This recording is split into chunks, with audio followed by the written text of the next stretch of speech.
दोस्तों, फ्रांस की क्रांति एक ऐसी क्रांति थी जिसने अपना विश्व में एक अहम योगदान दिया। इस क्रांति की वजह से विश्व में लोकतंत्र जैसे विचारों का उद्भव हुआ, राजशाही का पतन होने लग गया, लोगों के अंदर राष्ट्रवाद की भावना पैदा होने लग गई। फ्रांस की क्रांति को देखकर दुनिया भर के राजशाही देशों में भी स्वतंत्रता की मांग उठने लगी। फ्रांस ही नहीं बल्कि दुनिया के सारे देशों में भी शासन, समाज और अधिकारों के नए रूपों को जन्म दिया। तो इतना बड़ा रिवॉल्यूशन हुआ कैसे, आइए जानते हैं आज के इस वीडियो में।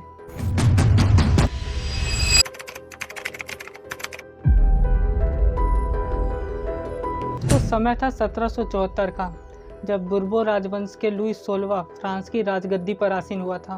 उस समय उसकी उम्र केवल 20 साल की थी और उसका विवाह ऑस्ट्रिया की राजकुमारी एंटोनेट से हुआ था। जब लुई 16वां राजगद्दी पर बैठा तो उसको विरासत पे ज़्यादा चीज़ें नहीं मिली थी सिर्फ खाली राजकोष, वित्तीय संकट, फिजूल खर्ची का बोझ और युद्ध। लुई 16वें के शासनकाल में फ्रांस ने अमेरिका के 13 उपनिवेशों की सहायता की थी ब्रिटेन से आज़ाद कराने में, और इस युद्ध के चलते फ्रांस पर 10 अरब लिब्रे से भी अधिक का कर्जा हो गया था, जबकि उस पर पहले से ही 2 अरब लिब्रे का बोझ पहले से चढ़ा हुआ था। दोस्तों, लिब्रे वहाँ की करेंसी को कहते थे। अब सरकार के पास अपने ही निश्चित खर्चे को चलाने के लिए पैसे नहीं बचे, जैसे सेना का रखरखाव, सरकारी कार्यालय, विश्वविद्यालय, और सरकार को अपने खर्चे पूरा करने के लिए ज़्यादा से ज़्यादा करों की आवश्यकता पड़ने लग गई। दोस्तों, जो 18वीं शताब्दी में फ्रांसीसी समाज था वो 3 भागों में विभाजित था। पहला पादरी वर्ग, दूसरा कुलीन वर्ग और तीसरा जनसाधारण लोग। और जो सरकार को कर अदा करते थे वह जनसाधारण लोग ही थे। पहले के जो ऊपर 2 वर्ग थे, कुलीन वर्ग और पादरी वर्ग, ये सरकार को कर अदा नहीं करते थे, और पादरी वर्ग के लोगों को कुछ विशेष अधिकार जन्म से ही प्राप्त थे, जैसे करों से छूट और सामंती लोगों से कर वसूलना आदि। दोस्तों, जनसाधारण लोग सरकार को जो कर देते थे उसे टाइल के नाम से जाना जाता था, और यही जनसाधारण लोग एक और कर देते थे जिसे टाइट के नाम से जाना जाता है। ये कोई सरकारी कर नहीं था, ये एक धार्मिक कर था जो कि चर्च वसूलती थी। फ्रांस की हालत इतनी खराब हो गई थी कि वहाँ के लोग जितनी कमाई नहीं करते थे उससे ज़्यादा तो वो कर अदा कर देते थे। वहाँ के लोगों को खाना खाने तक की समस्या आने पड़ गई। 1789 में फ्रांस की जनसंख्या 2.8 करोड़ थी। इसी वजह से अनाज उत्पादन की मांग तेजी से बढ़ रही थी, और वहाँ का मुख्य खाद्य पावरोटी की कीमतों में तेजी में वृद्धि हुई। फलस्वरूप अमीर और गरीबी की खाई और चौड़ी होती गई। स्थिति तब और ज़्यादा बदतर होगी जब सूखे या ओले के प्रकोप से पैदावार में गिरावट आ जाती थी। इससे रोजी रोटी का संकट पैदा हो जाता था। इसी समस्या को देखते हुए लोगों के अंदर आक्रोश की भावना उत्पन्न होने लग गई, और इन्हीं सब के बीच एक और नया वर्ग उभर कर आया जो था मध्य वर्ग। ये जो मध्य वर्ग लोग थे ये थोड़े पढ़े लिखे लोग थे। इनका मानना था कि समाज में किसी भी समूह के पास कोई जन्मा विशेषाधिकार नहीं होना चाहिए। किसी भी व्यक्ति की सामाजिक हैसियत का आधार उसकी योग्यता से होनी चाहिए। मध्य वर्ग के लोगों ने पुस्तकों और अखबारों की मदद से लुई 16वां के कर शोषण को लोगों के सामने दिखाया कि वे अपना कर्ज पूरा करने के लिए हमसे ज़्यादा से ज़्यादा कर वसूल रहे हैं। और इसी समय लुई 16वां द्वारा राज्य के खर्चों को पूरा करने के लिए फिर से कर लगाए जाने की खबर से विशेषाधिकार वाली व्यवस्था के विरुद्ध गुस्सा भड़क उठा। जगह जगह प्रदर्शन और हिंसा होने लगी। राजा के विशेषाधिकार और कर व्यवस्था को कम करने की मांग उठने लगी, और इसी बीच राजा ने स्टेट्स जनरल की बैठक बुलाई। स्टेट्स जनरल एक राजनीतिक संस्था थी जिसमें तीनों स्टेट अपने अपने प्रतिनिधि भेजते थे, लेकिन सम्राट यह निर्णय करता था कि इस संस्था की बैठक कब बुलाई जाएगा। लुई 16वां ने भी 5 मई 1789 को नए करों के प्रस्ताव के अनुमोदन के लिए स्टेट्स जनरल की बैठक बुलाई और आलीशान भवन को भी सजाया। पहले और दूसरे स्टेट ने इस बैठक में अपने 300 प्रतिनिधि भेजे, जो कि आमने सामने की कतार में बिठाए गए थे, और तीसरे स्टेट के 600 प्रतिनिधि जो कि पीछे खड़े थे। तीसरे स्टेट का प्रतिनिधित्व समृद्ध व शिक्षित वर्ग के लोग कर रहे थे। अनपढ़ किसानों, औरतों और कारीगरों को इस सभा में प्रवेश वर्जित था। फिर भी लगभग 40,000 पत्रों के माध्यम से उनकी शिकायत एवं मांगों की सूची बनाई गई, जिसे प्रतिनिधि अपने साथ लाए थे। स्टेट जनरल के नियमों के अनुसार प्रत्येक वर्ग को एक मत देने का अधिकार था, और इस बार भी लुई 16वां इसी प्रथा का पालन कर रहे थे। परंतु तीसरे वर्ग के प्रतिनिधि ने मांग रखी कि अब की बार पूरी सभा द्वारा मतदान कराया जाना चाहिए, जिसमें प्रत्येक सदस्य को एक मत देने का अधिकार होगा, और यह सिद्धांत था लोकतांत्रिक सिद्धांत। परंतु इस सिद्धांत को सम्राट ने अस्वीकार कर दिया और तीसरे स्टेट के प्रतिनिधि अपना विरोध जताते हुए सभा से बाहर चले गए। और 20 जून को ये प्रतिनिधि वर्साई एंटोर टेनिस कोर्ट में जमा हुए। उन्होंने अपने आप को नेशनल असेंबली घोषित कर दिया और शपथ ली कि जब तक सम्राट की शक्तियों को कम करने वाला संविधान नहीं तैयार कर देते तब तक ये असेंबली भंग नहीं होगी।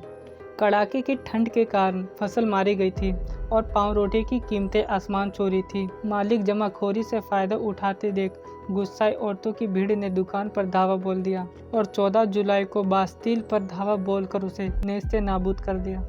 वहीं कई जिलों में भय से आक्रांत होकर किसानों ने कुदालों और बेलचों से ग्रामीण किलों पर आक्रमण कर दिया। उन्होंने अन्न के भंडारों को भी लूट लिया और लगान संबंधी दस्तावेज जलाकर समाप्त कर दिया और कुलीन लोग बड़ी संख्या में अपना जागीर छोड़कर भाग गए। अंत में लुई 16वां ने विद्रोही प्रजा की शक्तियों का अनुमान करके नेशनल असेंबली को मान्यता दे दी और यह भी मान लिया कि उसकी शक्तियों पर अब से संविधान का अंकुश होगा।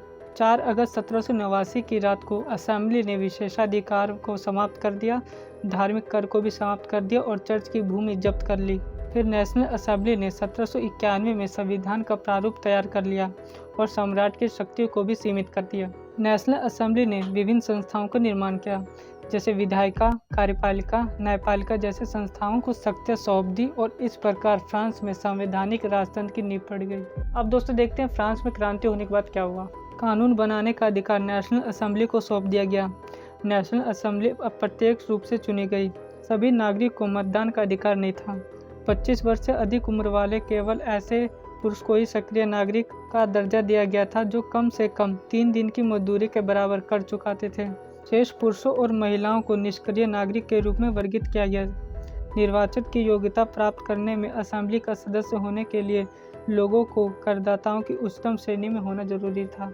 अब दोस्तों जानते हैं कि फ्रांस में राजतंत्र का उन्मूलन कैसे हुआ और गणतंत्र की स्थापना कैसे हुई। फ्रांस की स्थिति आने वाले वर्षों में तनावपूर्ण बनी रही। अद्यापि लुई 16वां ने संविधान पर हस्ताक्षर कर दिए थे, परंतु प्रशा के राजा से उसकी गुप्त वार्ता भी चल रही थी। फ्रांस की घटनाओं से अन्य पड़ोसी देशी शासक भी चिंतित थे। इसीलिए 1789 की गर्मियों के बाद होने वाले ऐसी घटनाएं को नियंत्रित करने के लिए इन शासकों ने सेना भेजने की योजना बना ली। लेकिन जब तक इस योजना पर अमल होता, अप्रैल 1792 में नेशनल असेंबली ने प्रशा और ऑस्ट्रिया के विरुद्ध युद्ध की घोषणा का प्रस्ताव पारित कर दिया। प्रांतों में हजारों संयुक्त सेवी सेना में भर्ती होने के लिए जमा होने लगे। उन्होंने इस युद्ध को यूरोपीय राजा और कुलीनों के विरुद्ध जनता की जंग के रूप में लिया। क्रांतिकारी युद्ध से जनता को भारी क्षति एवं आर्थिक कठिनाई झेलनी पड़ी। पुरुषों के मोर्चे पर चले जाने के बाद घर, परिवार और रोजी रोटी की जिम्मेवारी औरतों के कंधे पर आ गई। 1791 के संविधान सिर्फ अमीरों को ही राजनीतिक अधिकार प्राप्त हुए थे। लोगों को राजनीतिक क्लबों में अड्डे जमाकर सरकारी नीतियों और अपनी कार्य योजना पर बहस करते थे। इनमें से जैकोबिन क्लब सबसे सफल था और इस पूरी अवधि में महिलाएं भी सक्रिय थीं और उन्होंने भी अपने क्लब बना लिए। जैकोबिन क्लब के सदस्य मुख्य समाज के कम समृद्ध हिस्सों में आते थे। इसमें छोटे दुकानदार, कारीगर जैसे जूता बनाने वाले, पेस्ट्री बनाने वाले, सफाई करने वाले नौकर एवं दिहाड़ी मजदूर शामिल थे। सन 1792 की गर्मियों में जैकोबिनों ने खाद्य पदार्थ की महंगाई एवं अभाव के नाराज पेरिस वासियों को लेकर एक विशाल हिंसक विद्रोह किया। 10 अगस्त की सुबह में उन्होंने टुलेरिया के महल पर धावा बोल दिया, राजा के रक्षकों को मार डाला और खुद राजा को कई घंटे तक बंदी बनाए रखा। बाद में असेंबली ने शाही परिवार को जेल में डाल देने का प्रस्ताव पारित कर दिया। नए चुनाव कराए गए और 21 वर्ष से अधिक उम्र वाले सभी पुरुषों, चाहे उनके पास संपत्ति हो या नहीं, मतदान का अधिकार दे दिया। नवनिर्वाचित असेंबली को कन्वेंशन का नाम दिया गया और 21 सितंबर 1792 को इसने राजतंत्र का अंत कर दिया और फ्रांस को एक गणतंत्र घोषित कर दिया। लुई 16वां को न्यायालय द्वारा देशद्रोह के आरोप में मौत की सजा सुना दी गई। 21 जनवरी 1793 को सार्वजनिक रूप से फांसी दे दी गई। अब इसके बाद 1793 से 1794 के काल को आतंक का काल कहे जाने लगा। ऐसा इसलिए रोबेस्पियर ने नियंत्रण एवं दंड की सख्त नीति अपनाई। इसके हिसाब से गणतंत्र के जो भी शत्रु थे, कुलीन एवं पादरी, अन्य राजनीतिक दलों के सदस्य, उन सभी को गिरफ्तार कर जेल में डाल दिया गया और क्रांतिकारी न्यायालय द्वारा उन पर मुकदमा चलाया गया। यदि न्यायालय उन्हें दोषी पाता तो गिलोटिन पर चढ़ाकर उनका सर कलम कर देते। रोबेस्पियर सरकार ने कानून बनाकर मजदूरी एवं कीमतों की अधिकतम सीमा तय कर दी थी। किसानों को अपना अनाज शहरों में ले जाकर सरकार द्वारा तय कीमतों पर बेचने के लिए बाध्य किया गया। अपेक्षाकृत महंगे सफ़ेद आटे के इस्तेमाल पर रोक लगा दी गई। सभी नागरिकों के लिए साबुत गेहूं से बनी बारीक और प्रतीक मानी जाने वाली समता रोटी खाना अनिवार्य कर दिया। चर्च को बंद कर दिया गया और उनके भवनों को बैरक या दफ्तर बना दिए गए। अब दोस्तों, फ्रांस की क्रांति में महिलाओं की क्या भागीदारी रही, इनको देखते हैं। तीसरे एस्टेट की अधिकांश महिलाएं जीविका निर्वाह के लिए काम करती थी, जैसे सिलाई बुनाई, कपड़ों की धुलाई करती थी, बाजारों में फल फूल सब्जियां बेचती थी अथवा संपन्न घरों में घरेलू काम करती थी। महिलाओं के पास पढ़ाई लिखाई एवं व्यावसायिक प्रशिक्षण के मौके थे।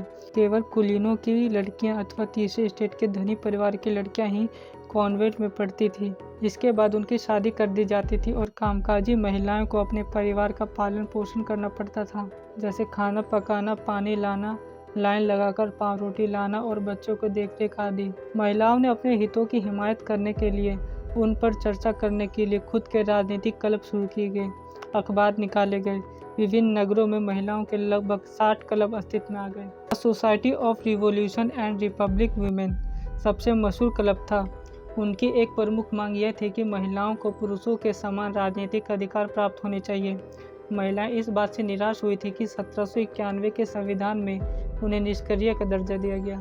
प्रारंभिक वर्षों में क्रांतिकारी सरकार ने महिलाओं के जीवन में सुधार लाने वाले कुछ कानून लागू किए, जैसे सरकारी विद्यालयों की स्थापना के साथ सभी लड़कियों के लिए स्कूल शिक्षा अनिवार्य कर दिया गया। अब पिता उन्हें उनकी मर्जी के खिलाफ शादी के लिए बाध्य नहीं करते थे। शादी को स्वैच्छिक अनुबंध माना गया। नागरिक कानूनों के तहत उनका पंजीकरण किया जाने लगा। अब महिलाएं व्यावसायिक प्रशिक्षण ले सकती थीं, कलाकार बन सकती थी और छोटे मोटे व्यवसाय चला सकती थी। फिर भी राजनीतिक अधिकारों के लिए महिलाओं का संघर्ष जारी रहा। आतंक राज के दौरान सरकार ने महिला क्लबों को बंद करने और उनकी राजनीतिक गतिविधियों पर प्रतिबंध लगाने वाले कानून बना दिए गए। कई जानी मानी महिलाओं को गिरफ्तार कर लिया गया और उनमें कुछ को फांसी पर चढ़ा दिया गया। मताधिकार और समान वेतन के लिए महिलाओं का आंदोलन अगली सदी में अनेक देशों से चल रहा था। संघर्ष 19वीं सदी के अंत एवं 20वीं सदी के प्रारंभ अंतर्राष्ट्रीय मताधिकार आंदोलन के जरिए जारी रहा।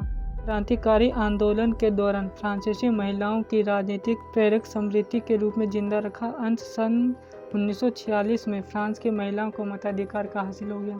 दोस्तों, देखते हैं फ्रांस में दास प्रथा कैसे खत्म हुआ। फ्रांसीसी उपनिवेश में दास प्रथा का उन्मूलन जैकोबिन शासन के क्रांतिकारी सामाजिक सुधार से हुआ। अपरिचित एवं दूर देश जाने और काम करने के प्रति यूरोपियों की अनिच्छा का मतलब था बागानों में श्रम की कमी। इस कमी को यूरोपीय, अफ्रीका एवं अमेरिका के त्रिकोण दास व्यापार द्वारा पूरा किया गया। दास व्यापार 17वीं शताब्दी में चालू हुआ। फ्रांसीसी सौदागर बर्दे या नान्ते बंदरगाह से अफ्रीका के तट पर जहाज ले जाते थे। दासों को दागकर एवं हथकड़ियाँ डालकर अटलांटिक महासागर के पार कैरिबियाई देशों तक 3 माह की लंबी समुद्री यात्रा के लिए जहाज़ों में ठूस दिया जाता था। वहाँ उनके बागान मालिक बेच दिए जाते थे। दास श्रम के बल पर यूरोपीय बाजारों में चीनी, कॉफ़ी एवं नील की बढ़ती मांग को पूरा करना संभव हुआ। 18वीं सदी में फ्रांस में दास प्रथा की ज़्यादा निंदा नहीं हुई। नेशनल असेंबली में लंबी बहस हुई, परंतु दास व्यापार पर निर्भर व्यापारियों के विरोध के भय से नेशनल असेंबली ने कोई कानून पारित नहीं किया। लेकिन अंत में 1794 में कन्वेंशन ने फ्रांसीसी उपनिवेशों में सभी दासों की मुक्ति का कानून पारित कर दिया, पर यह कानून एक छोटी सी अवधि तक ही लागू रह पाया। 10 वर्ष तक नेपोलियन ने दास प्रथा पुनः शुरू कर दिया और बागान मालिकों को अपने आर्थिक हित सुधारने के लिए अफ्रीका ग्रीनों लोगों को गुलाम बनाने की स्वतंत्रता मिल गई और फ्रांसीसी उपनिवेशों में अंतिम रूप से दास प्रथा को 1848 में ख़त्म किया गया। तो दोस्तों, ये था फ्रांस की क्रांति की पूरी जर्नी। इसी तरह फ्रांस में संवैधानिक राजतंत्र की स्थापना हुई और फ्रांस को देखकर अन्य देशों के में भी स्वतंत्रता की मांग उठने लगी। तो दोस्तों, ये था हमारा आज का टॉपिक। मिलते हैं किसी नए टॉपिक में, तब तक के लिए धन्यवाद।